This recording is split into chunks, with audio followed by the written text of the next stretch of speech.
Hello everyone, आज की इस वीडियो में हम प्रावधान और संचय के बीच का अंतर देखेंगे, जिसे distinction between provision and reserve भी कहा जाता है।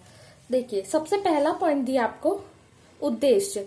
तो प्रावधान में क्या लिखा है, ये कोई विशेष उद्देश्य के लिए बनाया जाता है। जैसे आपने देखा होगा, देनदार से संबंधित हम क्या बनाते हैं, संदिग्ध ऋण का प्रावधान। संदिग्ध ऋण का प्रावधान क्या है, यदि भविष्य में हमको आशंका है कि हमारा देनदार कुछ पैसे नहीं दे पाएगा तो हम उससे संबंधित एक प्रावधान बना लेते हैं। तो एक विशेष उद्देश्य के लिए बनाया जाता है, जबकि ये विशेष उद्देश्य के लिए नहीं बनाया जाता। संचय सिर्फ इस नाम से पैसे इकट्ठे किए जाते कि भविष्य में यदि कोई अनसर्टेनिटी आए तो हम उसका सामना कर सके।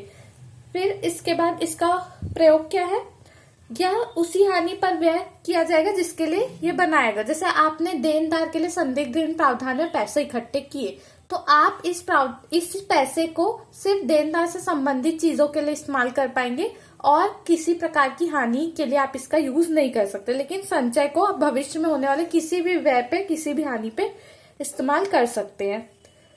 अब यहाँ पे क्या है, लाभ हो या ना हो, इसके बिना ध्यान रखे हुए यह प्रावधान किया जाता है। अब लाभ है कि नहीं उससे फर्क नहीं पड़ता, आपको जितनी आशंका है कि देनदार के पैसे डूब सकते हैं, आपको उतना प्रावधान बनाना है। लेकिन संचय आप कब बनाएंगे, आप अलग से घर में भी यदि आप जॉब कर रहे हैं, बिजनेस है, अपन अलग से जो पैसे इकट्ठे करते हो कब कर पाते, जब बाकी खर्चे करने का यदि हमारे पास पैसे बचे तो हम उसको कलेक्ट करते। तो ऐसी संचय पर्याप्त लाभ होने पे ही आप क्या है, यहाँ पे पैसे इकट्ठे करेंगे। फिर इसके बाद दिया है आपको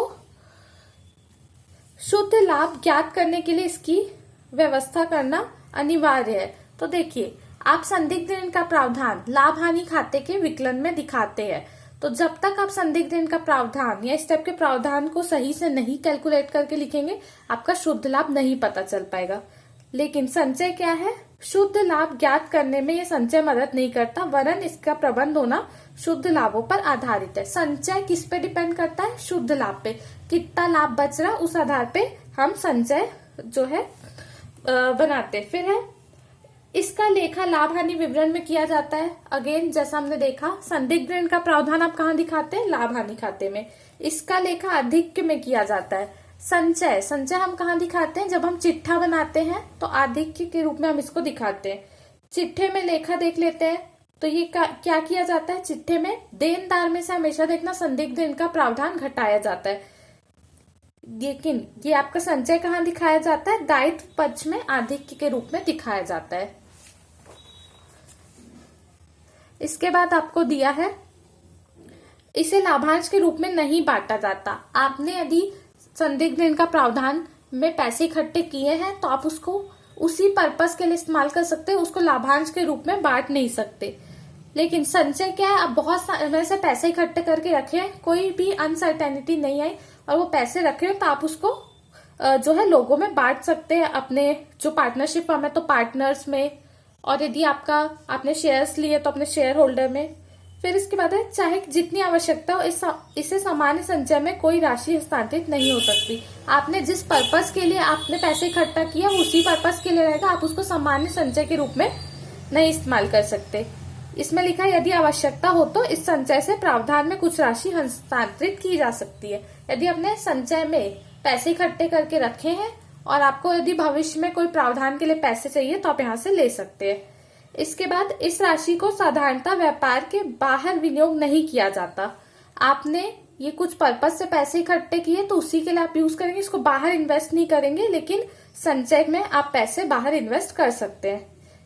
इसके कारण शुद्ध लाभ कम हो जाता है। आपने देखा, संदिग्ध ऋण प्रावधान कहाँ जाता है, लाभ हानि खाते के विकलन में, और इससे कारण क्या होता है, शुद्ध लाभ कम हो जाता है। इसमें लिखा है, इसके कारण विभाजन योग्य लाभ कम हो जाता है। शुद्ध लाभ और विभाजन योग्य लाभ में अंतर होता है।